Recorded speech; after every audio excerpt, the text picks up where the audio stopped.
ఆంధ్రప్రదేశ్లో వైసీపీ అధికారంలో ఉన్నప్పుడు జగన్మోహన్ రెడ్డి గారు ముఖ్యమంత్రిగా ఉన్నప్పుడు చాలా పెద్ద ఎత్తున మత మార్పులు జరిగాయి. హిందూ మతం నుంచి క్రిస్టియానిటీలోకి చాలా పెద్ద ఎత్తున మత మార్పులు జరిగాయి. చాలా పెద్ద ఎత్తున చర్చిలు కూడా కట్టారు ఆంధ్రప్రదేశ్లో. దాన్ని జగన్మోహన్ రెడ్డి గారు ఎంకరేజ్ చేశారు అని నిన్న విజయసాయి రెడ్డి గారు మాట్లాడారు. ఇప్పుడు ఆ కామెంట్స్ వైసీపీకి కొంత ఇబ్బందికరంగా మారాయి. నిజానికి జోగి రమేష్ గారు ఆయన హిందువు అని మనం అనుకునేవాళ్ళం, కానీ ఈ మధ్యన తెలిసింది ఆయన మతం మారారు, ఆయన క్రిస్టియన్ అనే విషయం. అలాగే కొడాలి నాని గారికి సంబంధించిన ఒక ఫోటో ఒకటి ఈ మధ్య వైరల్గా మారింది.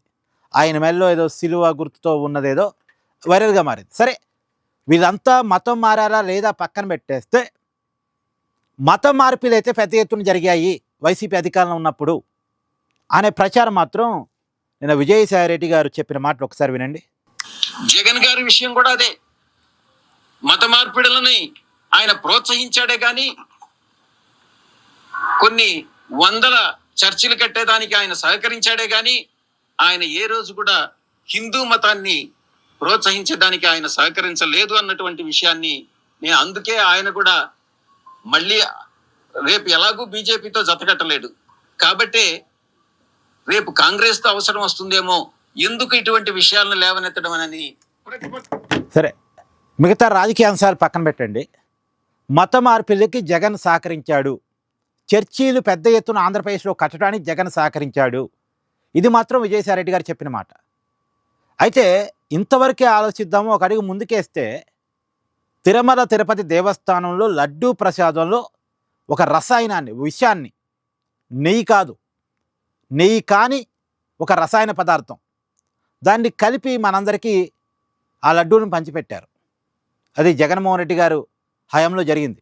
జగన్మోహన్ రెడ్డి గారు తెలిసి జరిగిందా తెలియక జరిగిందా పక్కన పెట్టేస్తే జరిగిన మాట వాస్తవం సిట్టి తేల్చింది. పైగా హిందూ దేవాలయాల మీద అనేక దాడులు జరిగాయి. వైసీపీ అధికారంలో ఉన్నప్పుడు అనేక దాడులు జరిగాయి. ఈ దాడులు కూడా జగన్కి తెలిసి జరిగాయా ఆ విషయాన్ని ఒక్కసారి పక్కన పెడితే, దాడులు జరిగినప్పుడు వైసీపీ నాయకుడు రియాక్ట్ అయిన పద్ధతి బాగలేదు.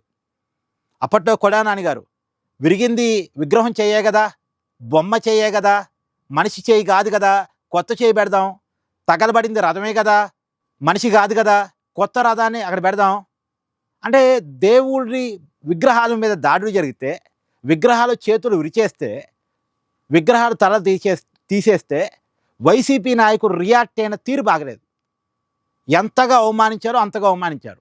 రీసెంట్గా ఇప్పుడు జోగి రమేష్ గారి మీద కూడా కొన్ని విమర్శలు వస్తున్నాయి కదా, వాళ్ళ కోడలు ఇంట్లో హిందూ మత పూజలు చేసుకుంటుంటే ఆ పూజల్ని జోగి రమేష్ గారు వెక్కిరించారు అనేది, అంటే హిందూ మతం మీద వైసీపీ ఒక విద్వేషాన్ని వెళ్ళగక్కింది అనే పాయింట్.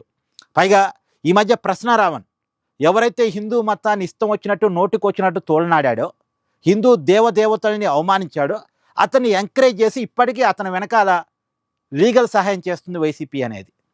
అంటే ఒకవైపు ఏమో మత మార్పిడి చేశారు అనేది, ఇంకొక వైపు ఏమో హిందూ మతాన్ని ఎంతగా అవమానించాలో అంతగా అవమానించారు అనేటువంటిది.